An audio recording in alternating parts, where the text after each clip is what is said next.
Lukas NMB kembali mangkir dari panggilan kedua KPK. Kuasa hukum menyebut kliennya sedang sakit dan menduga ada upaya kriminalisasi di balik penetapan tersangka. Lantas bagaimana menghadapi Lukas NMB yang dijaga massa? Sudah bergabung bersama kami Wakil Ketua KPK periode 2015-2019 Saud Situmorang dan Direktur Papua Anti-Corruption Investigation Anton Raharusun. Selamat sore Pak Saud dan Pak Anton. Selamat sore. Selamat sore. Baik, kita ke Pak Saud terlebih dahulu. Pak Saud, apakah sebenarnya kasus dugaan korupsi yang menjerat Gubernur Papua ini sudah tercium sejak Anda menjabat sebagai pimpinan di KPK? Ya, memang kalau transaksi-transaksi itu ya lama ya sudah kita dengar ya. Dan kalau ingat tahun 2019 ada masalah di Borobudur itu kan ada 2 pegawai KPK yang kena aniaya itu ya, itu kan targetnya luas itu. Jadi artinya di situ juga kita sudah mendengar ada transaksi, ada upaya-upaya lain. Jadi sebenarnya ini kasus sudah lama ya. Saya anggap nih KPK lelet nih lama. Makanya kalau menjadi ruwet ketika ini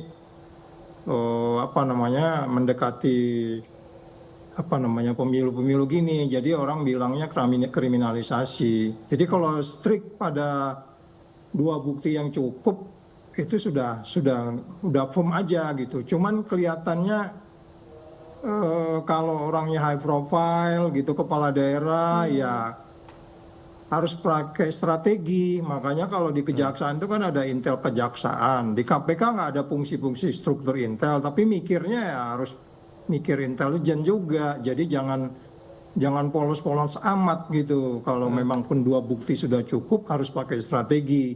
Masalahnya di situ sebenarnya. Jadi kalau umpamanya kemarin sudah firm benar gitu ya, dipanggil kemudian TSK kan ditahan sudah selesai, nggak ribut-ribut kayak begini sehingga kemudian mengundang perdebatan di publik gitu tentang motif dan lain-lain. Jadi ini strateginya yang saya pikir gambaran bahwa memang KPK ini kurang memiliki strategi di dalam melakukan penindakan gitu. Baik, Pak Saud, kalau tadi Anda katakan di periode Anda memimpin juga sudah tercium, apakah itu tidak hanya mungkin dugaan-dugaan gratifikasi yang dilakukan oleh NMB, apakah juga ada aliran-aliran dana yang mungkin lari ke luar negeri seperti itu sudah tercium? Saya nggak mau menyebutkan detailnya, tapi ketika itu gratifikasi, mohon maaf kalau saya lupa, tapi sewaktu itu belum terlalu ini seingat saya. Lebih kepada transaksi-transaksi yang mencurigakan, suspicious transaction itu. Baik, iya Pak Anton, kalau kemudian kuasa hukum Lukas NMB menyebut ada kriminalisasi dalam penetapan Lukas NMB sebagai tersangka, tanggapan Anda? Ya, saya pikir gini ya, jadi kalau tim penasihat hukum itu juga sebetulnya harus membantu aparat penegak hukum, dalam hal ini KPK, untuk bisa melakukan tugas-tugas penyidikan itu sendiri. Jadi semestinya sebagai seorang lawyer itu harus betul-betul secara profesional dan tidak mengkait-kaitkan masalah hukum dengan masalah-masalah politik lainnya. Artinya terlepas dari persoalan apakah ini ada kriminalisasi atau politisasi, saya pikir itu hal yang berbeda dalam proses penegakan hukum. Yang paling penting adalah sekarang bagaimana tugas-tugas penegakan hukum oleh KPK itu harus berjalan. Ya, apalagi kita lihat terakhir hari ini, Pak Presiden sendiri sudah memberikan satu statement untuk bagaimana setiap orang itu harus betul-betul menghormati proses hukum dalam peribahasa, terutama dalam hal ini juga menghargai proses hukum yang ada di KPK. Nah, jadi sekali lagi saya juga menghimbau kepada tim penasihat hukum harus betul-betul juga tidak mengkait-kaitkan masalah hukum ini dengan masalah-masalah politik lainnya. Sebab kalau ketika kita membawa ini ke ranah politik, ya tentu saja akan berimplikasi politik juga di Papua. Jadi harusnya itu tidak boleh dilakukan dalam konteks penegakan hukum. Saya pikir itu. Baik, Pak Anton, selain menggiring masalah ini dengan narasi-narasi bermuatan politik, pihak dari Lukas NMB juga mengatakan bahwa ada kerentanan bahwa Papua akan pecah jika memang proses ini dilanjutkan dan Lukas NMB diperiksa oleh KPK. Menurut tanggapan Anda? Ya, saya pikir itu persoalan berbeda. Itu tadi saya mengatakan. Ini persoalan hukum, bukan persoalan politik integrasi atau persoalan-persoalan lainnya yang ada di Papua saat sekarang ini. Jadi apapun alasannya, ya memang harus kita hukum itu harus ditegakkan. Jadi kalau sekarang dikaitkan dengan masalah-masalah lainnya yang tidak kaitan dengan hukum, ya tentu saja akan berimplikasi. Jadi bagaimana mendapatkan hukum itu di atas segala kepentingan yang ada. Nah, oleh karena itu kita berharap proses hukum yang saat sekarang ini harus juga dihormati, ya sehingga apa? Bisa Baik. memberikan contoh yang baik bagi penyelenggara negara ataupun pejabat negara ketika berhadapan dengan persoalan-persoalan hukum. Baik. Kalau ini terus terjadi di politisasi, ya saya pikir ini akan menjadi bola liar di dalam mempersepsikan Baik. persoalan yang terjadi saat ini di Baik. kasus Pak Gubernur Papua. Iya, Pak Saud, sementara itu DPR Papua meminta agar KPK memperhatikan kondisi kesehatan Lukas NMB dalam proses hukum yang bergulir. Menurut Anda sendiri bagaimana?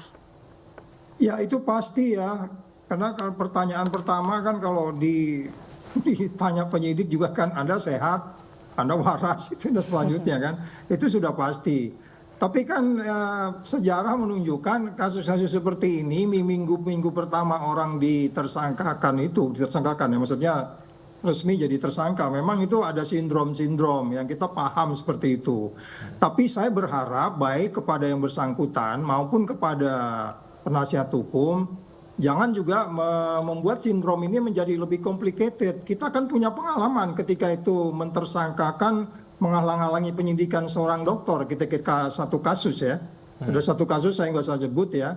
Dokter itu kan kemudian kita TSK-kan menjadi menghalang-halangi penyidikan. Harapannya Pak Dokter yang sekarang menangani juga terbuka saja kepada penyidik KPK supaya nanti jangan kena pasal 21 itu bisa potensinya kena nanti dia termasuk lawyernya. Kita kan punya pengalaman itu. Ya jadi tolong ini dibuat santai aja, dibuat sederhana gitu. Jadi datang saja, kemudian menjelaskan, dan itu kalau sudah memang firm ya, saya pikir asumsi saya bahwa penyidik di sana masih seperti yang sebelumnya. Baik, Pak Saud, tim kuasa hukum bahkan meminta tim dokter KPK untuk terbang langsung ke Papua agar bisa melihat langsung kondisi dari Lukas NMB. Apakah ini memungkinkan, Pak Saud? Ya makanya sekarang selalu saya katakan bahwa hukum itu nanti Pak Anton juga bisa jelasin bahwa hukum itu harus dilaksanakan dengan efisien, efektif. Nah kalau datang ke sana itu nggak mungkin sendiri juga, itu penyidik-penyidik mesti datang juga dan seterusnya. Jadi lebih efisien dan efektif sebenarnya yang bersangkutan datang ke Jakarta kalau sudah sehat. Nah kalau kemudian dalam pengertian adanya perbedaan pandangan tentang soal kesehatan, solusinya saya pikir tidak mesti dokter KPK juga ke sana, kalaupun perlu ke sana, tapi sekali lagi soal efisiensinya. Nah kemudian yang paling penting adalah bahwa yang di bagian depan saya sudah jelaskan tadi sindrom-sindrom itu nanti sendirinya akan selesai saya pikir dengan beriringnya waktu. Tetapi penyidik harus punya time frame.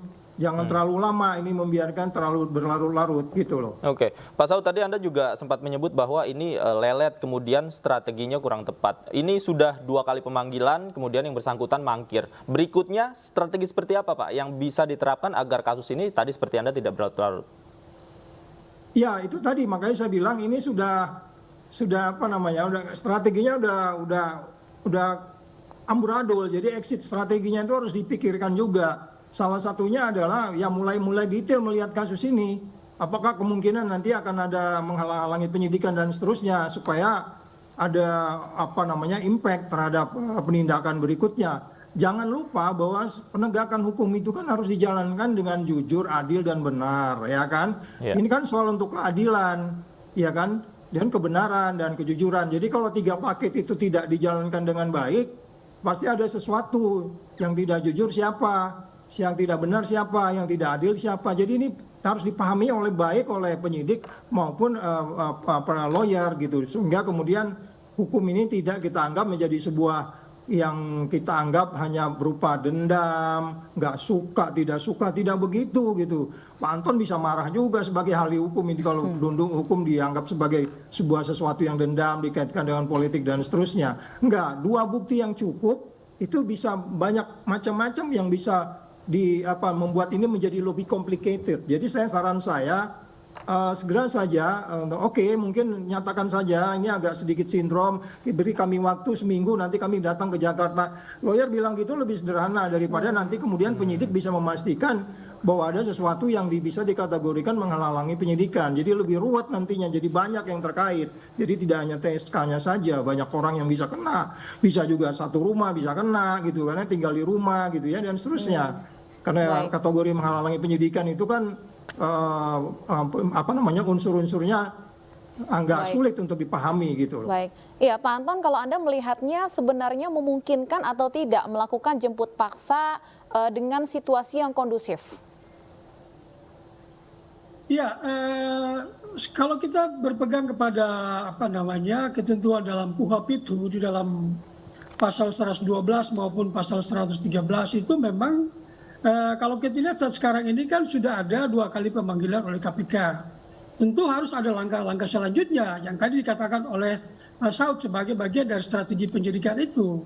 Nah kalau kemudian 2 kali pemanggilan lalu kemudian tidak ada langkah-langkah selanjutnya, ini juga memberikan implikasi terhadap keberadaan KPK sendiri dalam hal memanggil seseorang yang diduga sebagai tersangka. Nah jadi kedua juga dalam pasal 113 KUHP itu juga memungkinkan untuk seseorang itu bisa diperiksa di kediamannya. Itu boleh saja dengan iklim yang tentu kondusif. Jadi saya pikir Pak Gubernur sendiri saya pikir cukup kooperatif kalau memang tim penasihat hukum itu bisa memberikan penjelasan secara menyeluruh tanpa dilandasi dengan kepentingan-kepentingan lain. Saya pikir sebagai seorang penyelenggara negara itu tentu pasti juga memiliki tanggung jawab terhadap bangsa ini. Dan oleh karena itu saya pikir kita tidak perlu menskenariokan apapun, kecuali harus memberitahukan secara tepat kepada Pak Gubernur untuk menghadapi aja proses hukum ini dengan wajar, dengan santai, dengan apa yang dialami oleh Pak Gubernur, sehingga bisa memberikan situasi yang lebih kondusif kepada masyarakat yang ada di Papua. Jadi ini peran daripada penasihat hukum ini yang perlu harus lebih memberikan satu iklim yang lebih kondusif atau memberikan masukan kepada Pak Gubernur untuk bisa menghadapi persoalan ini tanpa ditakut-takuti dengan berbagai macam hal-hal yang di luar itu. Baik, terakhir saya ingin ke Pak Saud. Pak Saud, jadi upaya jemput paksa ini perlu dilakukan berikutnya? Ya kan itu sudah diatur ya semuanya ya. Kalau enggak nanti malah jadi tanda tanya, ini serius nggak sih penegakan hukum gitu. Itu udah ada tahapannya, udah ada prosesnya gitu ya. Jadi itu harus dilakukan dalam arti bahwa tentu sudah harus ada proses-prosesnya. Kalau memang benar-benar sakit dan seterusnya, ya toh di bawah juga nggak bisa diperiksa kalau sakit kan gitu. Jadi sekali lagi titik beratnya saya pikir di kondisi kesehatan yang bersangkutan ya, itu harus di-clearkan lebih dulu itu. Jadi sehingga kita juga tidak abuse juga ya. Baik. Gitu. Baik, kita akan tunggu selanjutnya langkah KPK dalam menangani kasus yang menjerat Gubernur Papua ini. Terima kasih Pak Saud dan Pak Anton sudah berdiskusi bersama kami di Ini Sore.